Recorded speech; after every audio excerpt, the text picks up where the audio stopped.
Developing tonight, new calls from Donald Trump for Bernie Sanders to pull his endorsement of Hillary Clinton.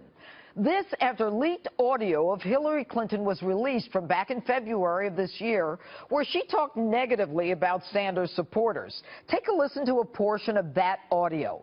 This is Hillary talking about millennials who were then supporting Sanders because they like free tuition and free health care. They're children of the Great Recession, and they are living in their parents' basement. The idea that maybe, just maybe, you could be part of a political revolution is pretty appealing. It's a false promise. But I don't think you tell idealistic people, particularly young people, that they bought into a false promise. Joining me now with reaction, Democratic strategist, Trump supporter, and a millennial himself, Harlan Hill. All right, good evening, Harlan. All right, so here we've got Hillary Clinton, this leaked audio. There's just a deep desire to believe, that we can have free college, free health care. It's a false promise.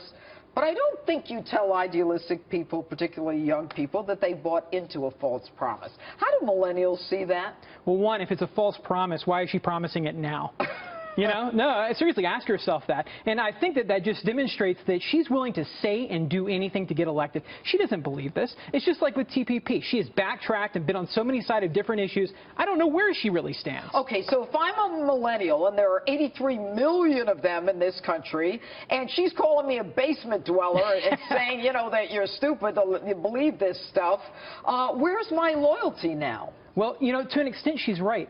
Too many of my fellow millennials are living at home, and it's because they are victims of Obamanomics, economic policy that she promises to continue. I mean, it's stagnant economic growth. We're graduating from college with enormous debt, no job prospects. So she's right to an extent. Too many of us have been left behind by this economy, but it's ridiculous to think that her solutions are going to fix anything. Okay, but then doesn't that move them toward Donald Trump? Because in terms of the economy, he always beats her on that issue. If it weren't for the media, I'd say so. But they have been so successful in characterizing him or mischaracterizing him as a racist and misogynist. And if you know Donald Trump, if you've ever met him or if you've been following him for years, you know that that's not him. You know that that's not him. Okay, so these millennials, basement dwellers, as she refers to them, how do you get them interested in this campaign? Are they even going to come out and vote? I don't think so. I think that most millennials will stay home. A certain percentage of them will come out.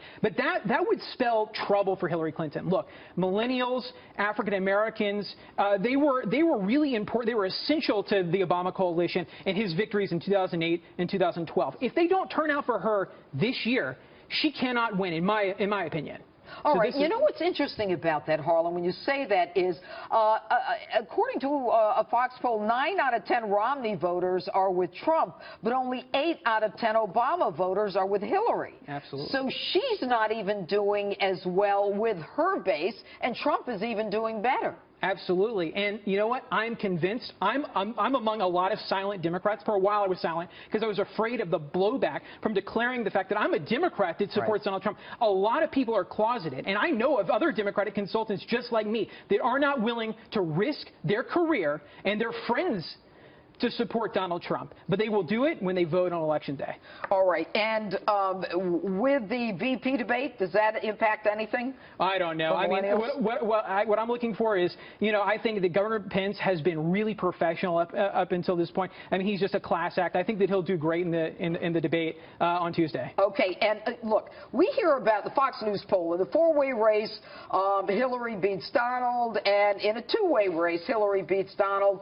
I mean, it's got to be the four-way race at this point, because it's not like Gary Johnson and Jill Stein can drop out. Oh, no way. I mean, they're both going to stay in. And look, and that's at the expense of Hillary Clinton. If they were to drop out, I'm convinced that she would overperform. But in a four-way race, Jill Stein, I spoke to hundreds of them outside the debate. Those are people that would have otherwise been in her column, and they're not. Jill's pulling them over. So Jill Stein hurts Hillary. Absolutely. All right. Absolutely. Harlan Hill, always great to see you. have It really you. is. Thank you.